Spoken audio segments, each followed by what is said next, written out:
तो आज जैसे प्रेमानंद जी महाराज हैं, प्रेमानंद जी सुना होगा ना तुम लोगों ने। अभी विराट कोहली, अनुष्का शर्मा, देश के सारे बड़े बड़े आदमी, आरएसएस के हेड, जितने लोग तुमने सुने, चाहे हेमा मालिनी है कोई भी, सब उनके पास जाते हैं। वो क्या कहते हैं बेटा, वो कुछ इलॉजिकल बात ही नहीं करते ना। वो कहते धूनी रमाओ भस्म रमाओ।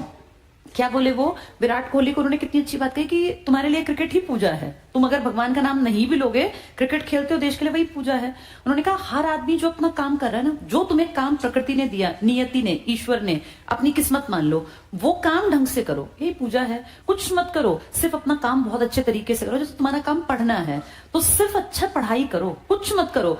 बीच में जब टाइम मिले तो भगवान का शुक्रिया कर दो, एक आधी बार भी याद कर लो, उसमें 100% तुम्हारी जिंदगी का बेड़ा पार हो जाएगा।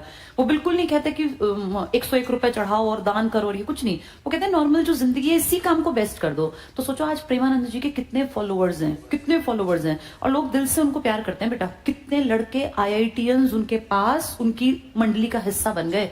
उनका जो सबसे क्लोज आदमी है ना, जो वो प्रश्न पढ़ पढ़ के सुनाता है, वो आर्मी से आया हुआ आदमी है। उसने आर्मी ज्वाइन की, आर्मी में रहा, फिर उस देखो वहां भी उसने अच्छा काम किया देश के लिए। फिर कभी महाराज जी से मिलने आया तो उसका इतना मन रम गया कि उसने वो आर्मी छोड़ दी, नौकरी छोड़ दी सरकारी। और प्रेमानंद जी के पास पढ़ा लिखा आदमी है, पढ़ा लिखा लड़का है। वो सारी मंडली ना सब पढ़े लिखे लड़के हैं मैक्सिमम, और वो दिल से प्यार करते हैं बेटा। तो जैसे आज प्रेमानंद जी हमें लगता है कि हाँ ये दिखावटी टाइप के बाबा नहीं है। बाबा तो इस देश में बहुत है, कोई तिलक लगा के बड़े सिंहासन पर बैठा है, कोई कैसे।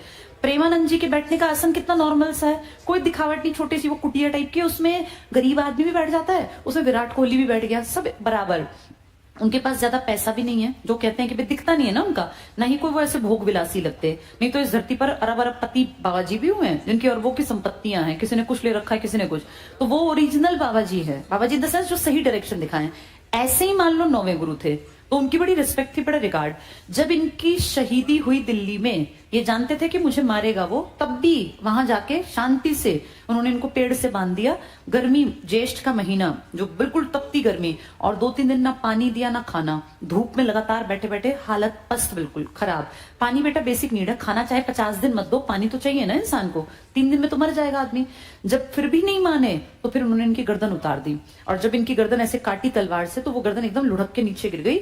इनके चाहने वाले, जो इनके चेले थे, शिष्य थे, वो गर्दन उठा के उनमें से भाग गए। वो तंग गलियां हैं दिल्ली में, चांदनी चौक में। उसके बाद वो पता ही नहीं चला कहां गया, इसलिए भागे वो ताकि इसकी और बेइज्जती ना करे। नहीं तो बेटा उस टाइम पे ना ट्रेंड था, जैसे तुम्हें याद है मैंने पढ़ा होगा, बलबन ने वो मीनारे बनवाई थी पूरी शीश की ना, तो ऐसे बेइज्जत करते थे, मरने के बाद भी आदमी के साथ गलत व्यवहार। तो 9वें गुरु की बड़ी इज्जत है, और जगह जगह हमारे हरियाणा में भी इनके लिए गुरुद्वारे हैं। 3रे, 4थे, 5वें सबके, लेकिन इनका ज्यादा नाम आता है। तो ये है तेग बहादुर की